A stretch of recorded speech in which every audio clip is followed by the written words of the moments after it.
ಪ್ರಜ್ವಲ್ ರೇವಣ್ಣಗೆ ಪುರುಷತ್ವ ಪರೀಕ್ಷೆಯನ್ನ ಕೂಡ ನಡೆಸಲಾಗುತ್ತೆ.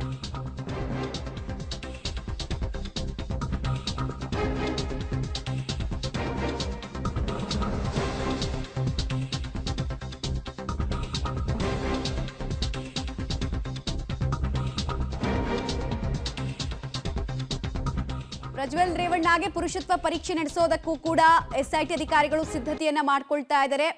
ಪೊಲೀಸ್ ಕಸ್ಟಡಿಗೆ ಕೇಳ್ತಾರಲ್ಲ ನ್ಯಾಯಾಧೀಶರ ಮುಂದೆ, ಪೊಲೀಸ್ ಕಸ್ಟಡಿಗೆ ಕೊಟ್ಟಿದ ತಕ್ಷಣ ಪುರುಷತ್ವ ಟೆಸ್ಟ್ ಇರ್ಬೋದು ಅಥವಾ ವಾಯ್ಸ್ ಸ್ಯಾಂಪಲ್ ಟೆಸ್ಟ್ ಇರ್ಬೋದು, ಅದ್ರ ಜೊತೆಗೆ ಈ ವಿಡಿಯೋ ಶೂಟಿಂಗ್ ನಡೆದಿದೆ ಎನ್ನಲಾದಂತಹ ಜಾಗದ ರೂಮ್ ಮ್ಯಾಚ್ ಮಾಡುವಂತಹ ಕೆಲಸ, ಟೆಕ್ನಿಕಲ್ ಎವಿಡೆನ್ಸ್ ಕಲೆ ಹಾಕೋ ಕೆಲಸ, ಅದೆಲ್ಲದರ ಭಾಗವಾಗಿ ಪುರುಷತ್ವ ಪರೀಕ್ಷೆ ಕೂಡ ಮಾಡಲಾಗುತ್ತೆ. ಆಮೇಲೆ ಸಾಮಾನ್ಯವಾಗಿ ಇಂಥ ಸೆಕ್ಷುವಲ್ ಅಫೆನ್ಸ್ ಕೇಳಿ ಬಂದಂಥ ಸಂದರ್ಭದಲ್ಲಿ ಪುರುಷತ್ವ ಪರೀಕ್ಷೆಯ ರಿಸಲ್ಟ್ ಅತ್ಯಂತ ಇಂಪಾರ್ಟೆಂಟ್ ಆಗುತ್ತೆ. ನಮಗೆ ಈ ಹಿಂದೆ ನೋಡಿದ್ವಿ ನಾವು ರಾಜ್ಯದಲ್ಲಿ ನಿತ್ಯಾನಂದ ಕೇಸ್ ಇರ್ಬೋದು ಅಥವಾ ಅಸಾರಾಂ ಬಾಪು ಕೇಸ್ ಇರ್ಬೋದು, ಇತ್ತೀಚೆಗಾದಂತಹ ಮುರುಘಾ ಶ್ರೀಗಳ ಕೇಸ್ ಇರ್ಬೋದು, ಇಲ್ಲೆಲ್ಲವೂ ಕೂಡ ಈ ಪುರುಷತ್ವ ಪರೀಕ್ಷೆ ತನ್ನದೇ ಆದಂತಹ ಪ್ರಾಮುಖ್ಯತೆಯನ್ನು ಪಡ್ಕೊಂಡಿತ್ತು.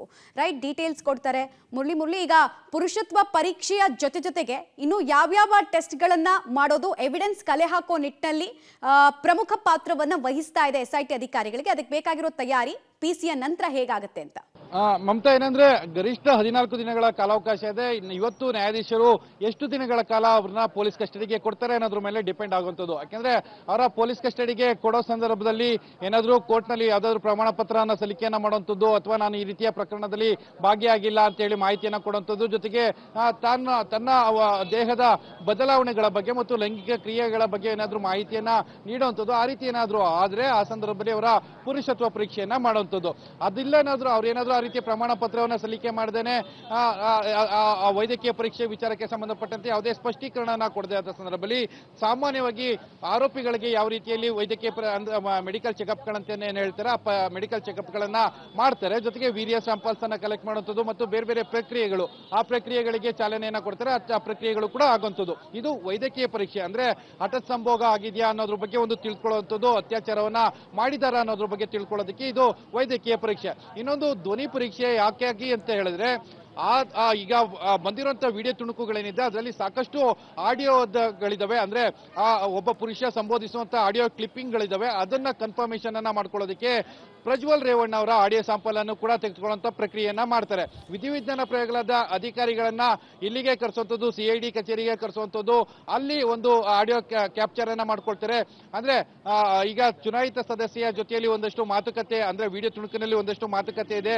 ಆ ಮಾತುಕತೆಯನ್ನ ಮತ್ತೆ ಡೆಮೋ ಮಾಡುವಂಥದ್ದು, ಡೆಮೋ ಮಾಡಿ ಅದನ್ನ ರೆಕಾರ್ಡ್ ಮಾಡುವಂಥದ್ದು, ಒಂದು 10-15 ಸಾರಿ ಅದನ್ನ ಉಚ್ಚಾರಣೆ ಮಾಡೋ ರೀತಿಯಲ್ಲಿ ಬೇರೆ ಬೇರೆ ಸ್ಲ್ಯಾಂಗ್ಗಳಲ್ಲಿ ಉಚ್ಚಾರಣೆ ಮಾಡೋ ರೀತಿಯಲ್ಲಿ ಒಂದು ಹೇಳಿಕೆಯನ್ನ ಅಂದ್ರೆ ಹೇಳ್ತಾರೆ. ಆ ಸಂದರ್ಭದಲ್ಲಿ ಆಡಿಯೋ ರೆಕಾರ್ಡ್ ಅನ್ನು ಕೂಡ ಮಾಡ್ಕೊಂಡು ಆ ವಿಡಿಯೋದಲ್ಲಿರೋ ಆಡಿಯೋಕ್ಕೂ ಇದಕ್ಕೂ ಏನಾದ್ರು ಮ್ಯಾಚ್ ಆಗುತ್ತಾ ಏನೋ ಅನ್ನೋದ್ರ ಬಗ್ಗೆ ಕೂಡ ತಿಳ್ಕೊಳ್ಳೋ ಪ್ರಯತ್ನವನ್ನ SIT ಅಧಿಕಾರಿಗಳು ಮಾಡುವಂಥದ್ದು. ಮಮತಾ.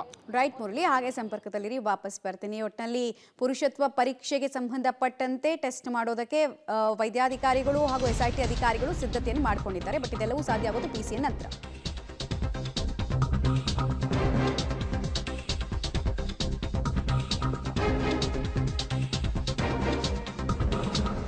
ಪ್ರಜ್ವಲ್ ಮೊಬೈಲ್ ಡೇಟಾ ರಿಟ್ರೀವ್ಗೆ FSLಗೆ ಕಳಿಸ್ಕೊಡೋ ಕೆಲಸವನ್ನ ಕೂಡ ಅಧಿಕಾರಿಗಳು ಮಾಡಿದ್ದಾರೆ. ವಾಯ್ಸ್ ಸ್ಯಾಂಪಲ್ ಅನ್ನ ಕೂಡ ಅಧಿಕಾರಿಗಳು ತೆಗೆದುಕೊಳ್ಳಲಿದ್ದಾರೆ.